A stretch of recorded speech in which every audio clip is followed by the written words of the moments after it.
देखिए, गलती जो होती है ये मनुष्य की प्रकृति होती है, इंसान गलतियाँ करता रहता है, लेकिन गलती को स्वीकार करना हमारी संस्कृति है और अपनी गलतियों में सुधार करना जो है ये प्रगति होती है। कहने का मतलब है आप जो भी गलतियाँ करते हैं अगर उसमें सुधार करते रहेंगे समय-समय पर, तो आप जो है प्रगति के रास्ते पर चलेंगे, यानी कि आपको प्रोग्रेस मिलेगी। देखिए, आज है 21 मार्च और आज की वीडियो में total 11 most important current affair पे हम चर्चा करेंगे, जो कि आपकी सभी आगामी परीक्षाओं के लिए मोस्ट इम्पोर्टेंट है। तो शुरू से लास्ट तक वीडियो में रहिए और इस वीडियो को पूरा देखने के बाद आप इसकी पीडीएफ फाइल भी डाउनलोड कर सकते हैं नीचे डिस्क्रिप्शन बॉक्स में और हमारे टेलीग्राम चैनल पे। दोनों जगह पे आपको इस वीडियो की पीडीएफ लिंक मिल जाएगी। और देखिए, जो लोग नए हैं वो चैनल को सब्सक्राइब जरूर कर लेंगे, साथ में बेल आइकॉन को प्रेस करके वीडियो को लाइक और शेयर भी कर देंगे। तो चलिए शुरू करते हैं इस वीडियो को। देखिए, आज का पहला प्रश्न हमारा है कि हाल ही में किस राज्य सरकार ने भूमि अभिलेखों तक आसान पहुंच सुनिश्चित करने के लिए दिशांक एप्लीकेशन को लॉन्च किया। तो देखिए, दिशांक एप्लीकेशन को कर्नाटक के राज्य सरकार के द्वारा लॉन्च किया गया है। याद रखिएगा, दिशांक एप्लीकेशन को कर्नाटक की सरकार ने भूमि अभिलेखों तक आसान पहुंच सुनिश्चित करने के लिए इसको लॉन्च किया है। देखिए, जो आपका दिशांक एप्लीकेशन है तो ये कर्नाटक राज्य रिमोट सेंसिंग एप्लीकेशन सेंटर के भौगोलिक सूचना प्रणाली कार्यक्रम के तहत विकसित किया गया है। और इस दिशांक एप्लीकेशन का सबसे खास बात यह है कि दिशांक ऐप भूमि परियोजना के तहत भूमि रिकॉर्ड को डिजिटल बनाने के कर्नाटक के फैसले का जो है लाभ उठाते हैं। मतलब कहने का मतलब एक तरीके से जो भूमि का रिकॉर्ड होता है ज़मीन का, उसको डिजिटल बनाने के लिए जो है इस एप्लीकेशन की हेल्प ली जाएगी। और ये कर्नाटक की बात करें तो कर्नाटक की राजधानी बेंगलुरु है, मुख्यमंत्री यहाँ के हैं बसवराज एस बोम्मई और राज्यपाल हैं यहाँ के थावर चंद गहलोत। अगला है कि मार्च 2022 में किस देश के प्रधानमंत्री फूमियो किशिदा भारत की यात्रा पर आए थे। देखिए, जितने भी देशों के प्रमुख किसी दूसरे देश की यात्रा पर जाते हैं, स्पेशली अगर मान लीजिए भारत का कोई लीडर किसी अन्य देश की यात्रा पर गया या फिर किसी अन्य देश का जो लीडर है, सुप्रीम लीडर है, वो भारत की यात्रा पर आया, तो उसको नोट कर लिया कीजिए कि उसकी यात्रा के दौरान क्या क्या खास बातें रहीं, क्योंकि ये चीज़ें एग्जाम में पूछी जाती रही हैं। क्योंकि बहुत सारे लोग पहली बार एग्जाम दे रहे हैं, उनको ये चीज़ें नहीं पता है, इसलिए मैं आपको बता दूं कि क्या-क्या चीज़ें किसी भी व्यक्ति की यात्रा के संबंध में पूछी जा सकती हैं। तो इस दूसरे नंबर के क्वेश्चन में आपको ये सारी चीज़ें क्लियर हो जाएँगी। देखिए, अभी हाल ही में जो जापान के प्रधानमंत्री हैं फूमियो किशिदा, ये भारत की यात्रा पर आए थे और अपनी यात्रा के दौरान इन्होंने प्रधानमंत्री मोदी से नई दिल्ली में मुलाकात की। और देखिए, अपनी यात्रा के दौरान जो फूमियो किशिदा हैं, इन्होंने कहा कि जापान अगले 5 वर्षों में भारत में कितना निवेश करेगा? 42 अरब डॉलर का, यानी कि 3.2 लाख करोड़ रुपए का। और आपको बता दूँ ये अमाउंट आपको याद रखना है हर हालत में, ठीक है? तो जापान ने भारत में कितना निवेश करने की घोषणा की है? 42 अरब डॉलर यानी कि 3.2 लाख करोड़ रुपए। और देखिए, जब ये फूमियो किशिदा मिले थे नई दिल्ली में प्रधानमंत्री मोदी से, तो अपनी मुलाकात के दौरान इन्होंने जो है बहुत सारी डिस्कशन किए और देखिए भारत और जापान के बीच में इनकी मुलाकात के बीच में टोटल 6 समझौतों पर हस्ताक्षर भी हुए थे। तो इन 6 समझौतों के बारे में भी मैं आपको बताऊँगा। देखिए, भारत और जापान के रिश्ते बहुत पुराने हैं, तो इसीलिए जो है मोदी जी ने कहा कि डेडिकेटेड फ्रेट कॉरिडोर जो बन रहा है भारत में और Mumbai Ahmedabad high speed rail जो बन रहा है, इसमें भारत की प्रमुख परियोजनाएं जो आपकी हैं, ठीक है, उसमें जापान का सहयोग जो है ये उल्लेखनीय है। देखिए, जापान बहुत मदद करता है भारत की। देखिए, भारत और जापान के बीच में सालाना 2+2 वार्ता का भी आयोजन किया जाता है। और देखिए, आपको बता दूं जापान दूसरा ऐसा देश है अमेरिका के बाद जिसके साथ भारत जो है 2+2 वार्ता का आयोजन करता है, ठीक है। और अभी हाल ही में जो भारत और जापान के बीच में 6 समझौते हुए हैं, इनको नोट कर लीजिएगा। अगर आप हायर एग्जामिनेशन देने जा रहे हैं, देखिए हायर के आप तो छोटे एग्जाम में भी जो है पूछ लेता है कि भारत और जापान के बीच में अभी हाल ही में महीने वाइज पूछ लेगा, मंथ वाइज, कि मार्च में कितने समझौते हुए थे। तो आइए जानते हैं ये 6 समझौते कौन-कौन से हैं। देखिए, पहला समझौता साइबर सुरक्षा के लिए सूचनाओं के आदान-प्रदान के लिए हुआ है। दूसरा समझौता हुआ है कुल 2,04,00,000 रुपए की एक परियोजना के लिए, जो कि पेयजल आपूर्ति, सीवेज, स्वास्थ्य, जल संरक्षण, कनेक्टिविटी, वानिकी तथा जैव प्रौद्योगिकी क्षेत्र में मतलब इनमें योजनाएं शामिल हैं इस टोटल अमाउंट की योजना में। और तीसरा समझौता है एक डिप्लोमेटिक नोट है, तीसरा समझौता जिसमें आर्थिक साझेदारी में बदलाव किए गए हैं। और जो चौथा समझौता है ये वेस्ट वाटर मैनेजमेंट को लेकर हुआ है। देखिए, जो हम पानी यूज़ करते हैं वो सीवेज के माध्यम से नदियों में गिरता है, तो कैसे उस पानी को ट्रीट किया जाए, उसको जो है शुद्ध करके फिर नदी में छोड़ा जाए, इसके लिए समझौता हुआ है भारत और जापान के बीच में।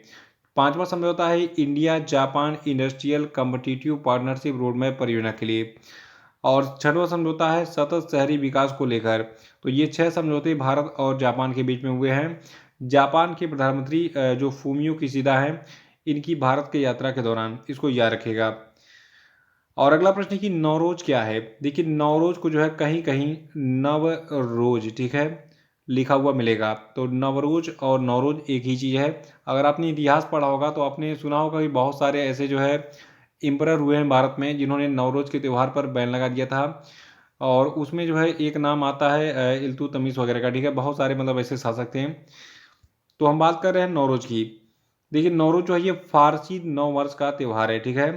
जो फारसी लोग हैं ये नव वर्ष मतलब उनका जो न्यू ईयर है ये नौरोज के रूप में मनाया जाता है। और देखिए अभी हाल ही में गूगल ने नौरोज के त्यौहार के समय जो है एक डूडल बनाया था, याद रखिएगा इसको। देखिए फारसी भाषा जो आपकी है, जो कि ईरान में बोली जाती है, ठीक है, ईरान का पुराना नाम फारस था। तो फारसी भाषा में जो है नौरोज का मतलब होता है नया दिन। और ये त्यौहार मध्य और पश्चिमी एशिया में मुख्य रूप से मनाया जाता है। और देखिए इस बार ये 20 मार्च को मनाया गया, ठीक है। तो नौरोज का त्यौहार 2022 में 20 मार्च को मनाया गया। और ये त्यौहार वसंत ऋतु के आगमन पर मनाया जाता है। अगला कि विश्व गौरैया दिवस यानी कि वर्ल्ड स्पारो डे कब मनाया जाता है। देखिए अगर कहा जाए कि सबसे इम्पोर्टेंट पूरे साल के 10 दिन कौन होते हैं, तो देखिए उन 10 दिनों में से जैसे कि आपका विश्व एड्स दिवस हो गया, विश्व पर्यावरण दिवस हो गया, मतलब ऐसे मतलब दिवस जो है एग्जाम में पूछ लिए जाते हैं क्योंकि इनका जो है एक सामरिक महत्व है। और उसमें एक सबसे महत्वपूर्ण दिवस आपका आता है विश्व गौरैया दिवस का, क्योंकि देखिए गौरैया विलुप्त हो रही है, इसको बचाने के लिए बहुत सारे कैंपेन चलाए जा रहे हैं। तो इसीलिए जो है 20 मार्च को हर साल इसी रूप में विश्व गौरैया दिवस मनाया जा रहा है हर साल। और 2022 के लिए इसकी थीम रखी गई है आई लव स्पारो। देखिए जब का विश्व गौरैया दिवस है, इसका अवलोकन गैर लाभकारी संस्था नेचर फॉर एवर सोसाइटी के साथ साथ अन्य राष्ट्रीय और अंतर्राष्ट्रीय संगठनों के साथ साथ विश्वव्यापी पहल है।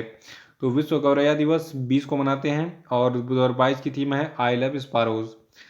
अगला है कि अंतर्राष्ट्रीय प्रसन्नता दिवस यानी कि इंटरनेशनल डे ऑफ हैप्पीनेस कब मनाया जाता है।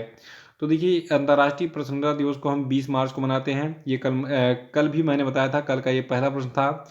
और आज इसलिए बता रहा हूँ क्योंकि इससे संबंधित एक सूचकांक हाल ही में जारी किया गया है। तो फिर से रिवाइज कर लीजिए, 20 मार्च को अंतर्राष्ट्रीय प्रसन्नता दिवस मनाते हैं यानी कि इंटरनेशनल डे ऑफ हैप्पीनेस मनाते हैं। 2022 के लिए इसकी थीम है keep calm stay wise and be kind. और ये दिवस लोगों के जीवन में खुशी के महत्व को चिन्हित करने के लिए दुनिया भर में मनाया जाता है। और देखिए अभी हाल ही में जो आपका वर्ल्ड हैप्पीनेस रिपोर्ट है, ये 20 तारीख को जो है लॉन्च किया, मतलब एक तरीके से कहा जाए इसको रिलीज किया गया था। और प्रश्न आज का ये बनता है कि वर्ल्ड हैप्पीनेस रिपोर्ट 2022 में कौन सा देश पहले स्थान पर है और भारत किस स्थान पर है। देखिए जो आपका वर्ल्ड हैप्पीनेस रिपोर्ट है, इसमें फिनलैंड पहले स्थान पर है। और इस सूची में डेनमार्क दूसरे, आइसलैंड तीसरे, स्विट्जरलैंड चौथे, नीदरलैंड चौथे पाँचवें और लक्समबर्ग छठवें, स्वीडन सातवें, आठवें स्थान पर नॉर्वे, नौवें स्थान पर इसराइल और 10वें स्थान पर आपका न्यूजीलैंड है। तो ये टॉप 10 कंट्रीज हैं क्रम से इस वर्ल्ड हैप्पीनेस रिपोर्ट 2022 में। यानी कि विश्व खुशहाली सूचकांक 2022 में कह सकते हैं हम फिनलैंड पहले स्थान पर है, डेनमार्क दूसरे और आइसलैंड तीसरे स्थान पर है। बाकी देशों का भी क्रम आप याद कर सकते हैं। और इस बार जिन देशों का क्रम आपको याद करना है, मतलब वो किस स्थान पर है, उनमें एक आपका भारत भी है, ठीक है, क्योंकि भारत की रैंकिंग हमें एक तरीके से कहा जाए सबसे इंपॉर्टेंट होती है क्योंकि हमारा दोस्त देश है भाई, और हमें पता होना चाहिए कि हमारा देश किस सूचकांक में किस स्थान पर है, इसलिए एग्जामिनर फोकस कर लेता है इस चीज़ पे। देखिए एक खास बात ये रहा कि फिनलैंड लगातार 5वें साल जो है पहले स्थान पर काबिज है। और भारत इस साल के सूचकांक में 136वें स्थान पर है। देखिए पिछली बार जब ये सूचकांक जारी किया गया था वर्ल्ड हैप्पीनेस रिपोर्ट, तो उस समय भारत जो है 139वें स्थान पर था, यानी कि भारत की रैंकिंग में सुधार हुआ है थोड़ा सा। अब जो है भारत 136वें स्थान पर है इसमें वर्ल्ड हैप्पीनेस रिपोर्ट 2022 में। और देखिए इस रैंकिंग में अफगानिस्तान को सबसे निचला स्थान दिया गया है, यानी कि अफगानिस्तान सबसे निचले स्थान पर है वर्ल्ड हैप्पीनेस रिपोर्ट 2022 में। यानी कि दुनिया का सबसे दुखी देश कौन सा है, अफगानिस्तान है। और देखिए इस रैंकिंग में रूस को 80वां स्थान मिला है जबकि यूक्रेन को 98वां स्थान मिला है। अगला है कि भारत की पहली महिला अंतरिक्ष यात्री कल्पना चावला की जयंती कब मनाई गई। तो देखिए, जो भारत की पहली महिला अंतरिक्ष यात्री हैं कल्पना चावला, इनकी जयंती 17 मार्च को मनाई गई है, क्योंकि इनका जन्म जो है 17 मार्च 1962 को हरियाणा के करनाल में हुआ था। अगर आपको नहीं पता है तो उसको नोट कर लीजिएगा। ये डेट जो है एग्जाम में बहुत बार पूछा गया है कि कल्पना चावला कौन थी और इनका जन्म जो है कब हुआ था, इनकी जयंती कब मनाई जाती है। देखिए, कल्पना चावला फिर से बता दूं, ये जो है इनका जन्म हुआ था 17 मार्च 1962 को हरियाणा के करनाल में। ये जो है भारत की पहली महिला अंतरिक्ष यात्री थी, इसीलिए जो है एग्जाम में पूछा जाता है बार बार। देखिए, कल्पना चावला जो है इन्होंने पंजाब इंजीनियरिंग कॉलेज से एरोनॉटिकल इंजीनियरिंग में बैचलर ऑफ इंजीनियरिंग यानी कि बीटेक की डिग्री प्राप्त की थी। इसके बाद 1982 में ये अमेरिका चली गई। 1984 में इन्होंने यूनिवर्सिटी ऑफ टेक्सास से एरोस्पेस इंजीनियरिंग में जो है मास्टर ऑफ साइंस की डिग्री यानी कि एमएससी की डिग्री हासिल की।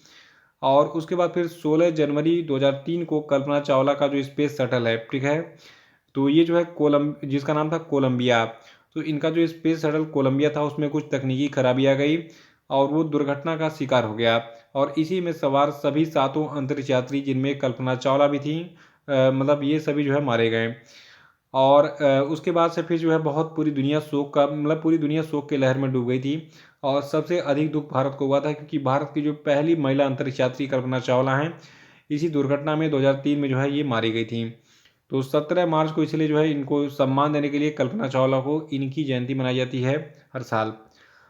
अगला है कि हाल ही में किस कंपनी ने भारत का पहला ईंधन सेल इलेक्ट्रिक वाहन यानी कि fuel cell electric vehicle launch किया। तो देखिए, अभी हाल ही में टोयोटा ने जो है ईंधन सेल इलेक्ट्रिक वाहन लॉन्च किया है, जो कि भारत का पहला ईंधन सेल इलेक्ट्रिक वाहन है। देखिए, अभी हाल ही में केंद्रीय मंत्री नितिन गडकरी ने ग्रीन हाइड्रोजन आधारित उन्नत ईंधन सेल इलेक्ट्रिक वाहन को लॉन्च किया। इस वाहन का नाम टोयोटा मिराई रखा गया है। ये कुछ इस प्रकार से दिखता है और ये वाहन हाइड्रोजन से चलता है और पूरी तरीके से पर्यावरण के अनुकूल है। अगला है कि हाल ही में किस देश ने सनशाइन प्रोटेक्शन एक्ट पारित करके डे लाइट सेविंग टाइम जो है इसको स्थायी कर दिया। देखिए, बहुत सारे ऐसे देश हैं वहाँ पर टाइम को खिसकाया जाता है, यानी कि जो घड़ी होती है उसमें एक निश्चित समय के बाद उसकी सुइयों को खिसकाकर आगे पीछे किया जाता है। उन्हीं में से एक देश आपका अमेरिका है। देखिए, भी हाल ही में अमेरिका की सीनेट जो है, देखिए सीनेट मतलब हो गया अमेरिका की संसद, ठीक है, तो अमेरिका की जो सीनेट है इसने सर्वसम्मति से डे लाइट सेविंग टाइम यानी कि डीएसटी को जो है स्थायी बनाने वाला कानून पारित किया। और देखिए, इससे क्या होगा, अब जो सर्दियों का मौसम होगा तो सर्दियों के आगमन और प्रस्थान के साथ साथ घड़ियों को आगे और पीछे करने की प्रथा को जो है अब बंद कर दिया जाएगा।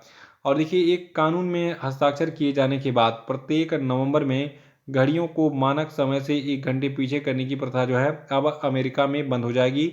और जो आपका डीएसटी है यानी कि जिसको हम कहते हैं डे लाइट सेविंग टाइम, जो कि मार्च में शुरू होता है और पूरे वर्ष प्रभावी रहता है, ठीक है, तो इसके अनुसार ये चलेगा। अगला है कि हाल ही में किस देश को कॉन्टिनेंटल यूरोप सिंक्रोनस एरिया से जोड़ा गया।